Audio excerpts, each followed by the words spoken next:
In a surprising turn of events, you guys actually really liked that mildly interesting facts video. I honestly thought it was going to be a complete bomb, but I'm happy that turned out not to be the case. I like investigating and sharing these facts, even if they are relatively mundane. This time around, I got a bit of help from a tech mod friend of mine, Optical Illusion, since he is much more familiar with how the game works than I am. I did try to pick facts that were a bit more interesting this time around. Maybe interesting isn't the best word. Gameplay relevant would probably be a better descriptor. But before we get into it, I want to talk about my sponsor. I'm partnered with Apex Gaming. They make pre-built PCs. If you're looking to upgrade, you should check them out. Link is in the description and comments. You can use my username as a discount code on checkout.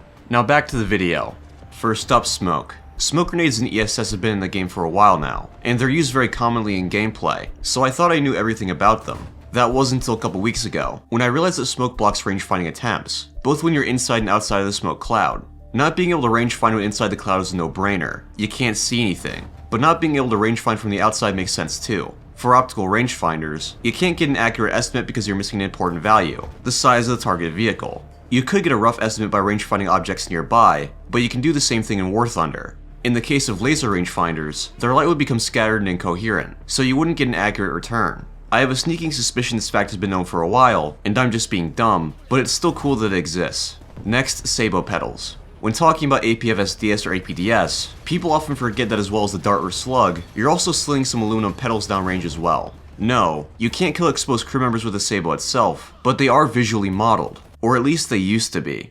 I noticed this when rewatching one of my old videos, so I asked Optical about it. Yes, those are indeed supposed to be sabot pedals, not sparks. The only issue is that I can't replicate the effect anymore. It appears that when looking down the scope, Gaijin got rid of gun fumes and effects. I assume for the sake of clarity. I tried seeing if they appeared in third person, but no luck. It's a shame you can't see it anymore, but I understand that gameplay should come before visuals. The next one is sort of half fact and half explanation. When volumetric shells came out, I spoke up about how I thought they were implemented poorly, and that they only made the game more frustrating. It turns out they actually have a pretty significant use. Apparently, volumetric armor is more likely to have gaps. These gaps allow shells to pass right through without touching armor at all. For the first tanks to receive volumetric armor like the T-34, this was especially true. In fact, by sitting next to a tank and ammo racking it, the prototype T-34 could destroy itself. Basically, if you want volumetric armor, you need volumetric shells, and the reverse is true as well. Volumetric armor by itself leads to shells passing through gaps. If you have volumetric shells by themselves, then they get caught on plate joints. Moving on, you know how April Fool's events are used to test new game mechanics? When Gaijin made the sailing ship event to test for naval, they left the cannonball damage preset in the game files, even after the event was over. So if you wanted, you could edit the KB2 to fire Mach 7 cannonball at a Tiger, or something along those lines. There are more joke damage presets like that in the files. You can also swap models freely. I've seen an RBT-5 fire Sherman DD rockets, or a T-72 firing torpedoes. Next up, ammo replenishment. Ready racks are a well-known mechanic. The loader has a set number of rounds next to him. When pulling from this rack, he loads at max speed. When he runs out, reload speed slows down, and he has to move rounds from other areas into the ready rack. If you're like me, you'd assume that replenishment speed is a set stat that never changes, but you'd be wrong. Thanks to a variable parameter, Gaijin can change replenishment speed based on how far away the round is. If the loader is grabbing around next to him in the spawn sins, it won't take very long, but if he's grabbing around way down in the front of the hull, it'll take longer. And finally, shell ballistics.